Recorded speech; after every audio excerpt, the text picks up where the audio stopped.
I'll just start off by saying thank you to everybody who has been wishing me well over the past several days. I've been recovering from stomach flu, and I had to miss work. And I'd just like to say that if I had to choose between having stomach flu for the rest of my life or bipolar disorder, I would definitely take bipolar disorder.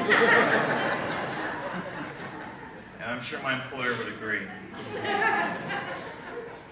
So this screening was originally supposed to be planned during Mental Illness Awareness Week in October, but by the time everyone was aware of mental illness, the week was over.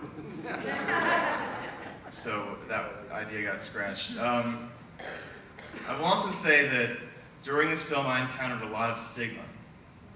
And that's the stigma of being 25 and still living with your parents. Not too good. Anyway, without further ado, I'm going to read the essay that I wrote that Peter was talking about so graciously.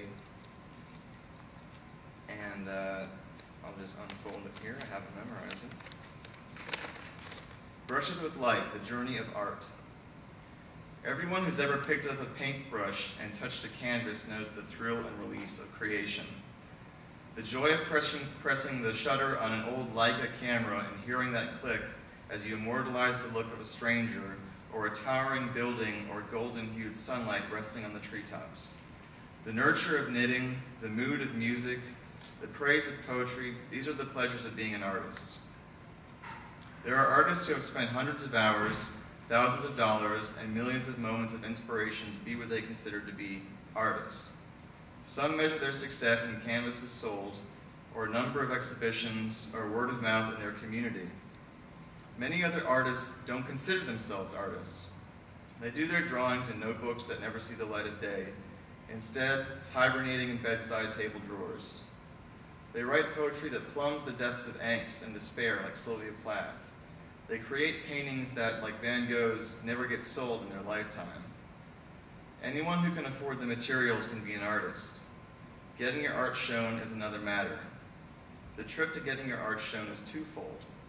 You must have the confidence to put yourself out there and try and make a deal. And you must make someone believe in your art enough to display it to the world. We mentally ill can be a shy bunch. Aside from bipolar mania, we generally keep to ourselves. But our dreams of being artists are realized with the Brushes with Life art gallery. Here's a gallery that shows folk art, amateur art, outsider art, classically trained art, abstract art, and art. The only way to have your work shown is to have a mental illness, which is seldom an asset. Through creation, the mentally ill find peace. Art springs from the heart, but more importantly, the mind. A mind that is heavy with anxiety and pain can get a release from art like nothing else. The gallery is the best kind of therapy there is for those who struggle with mental health challenges. Joy is real when you overhear two strangers gush over a photograph you've taken, not realizing the artist is standing right next to them. Brushes with Life has grown over the years, developing a consistent roster of talented artists. Many of these artists you see in my film. Their journey through art is a way to relieve pain. We are all better off if they are expressing their pain. Turning pain into joy is the most productive occupation on earth. So, thank you.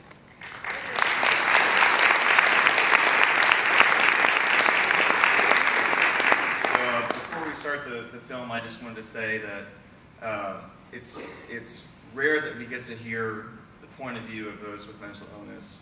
And too often we hear stories like the one we heard in Northern Illinois this past month. And I just wanted to say that here are 7 other stories. Thank you.